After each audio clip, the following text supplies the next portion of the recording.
Good afternoon, everybody. I want to take this opportunity to update the American people about the situation in Libya. Over the last several weeks, the world has watched events unfold in Libya with hope and alarm. Last month, protesters took to the streets across the country to demand their universal rights and a government that is accountable to them and responsive to their aspirations. But they were met with an iron fist. Within days, whole parts of the country declared their independence from a brutal regime, and members of the government serving in Libya and abroad chose to align themselves with the forces of change. Moammar Qaddafi clearly lost the confidence of his own people and the legitimacy to lead. Instead of respecting the rights of his own people, Qaddafi chose the path of brutal suppression.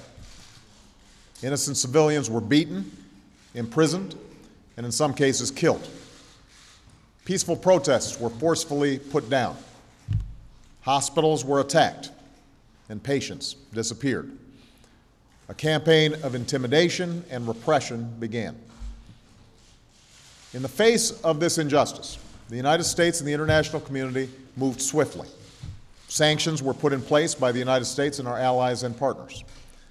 The UN Security Council imposed further sanctions, an arms embargo, and the specter of international accountability for Qaddafi and those around him. Humanitarian assistance was positioned on Libya's borders, and those displaced by the violence received our help. Ample warning was given that Qaddafi needed to stop his campaign of repression or be held accountable.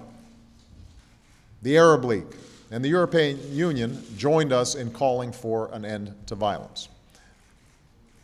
Once again, Qaddafi chose to ignore the will of his people and the international community.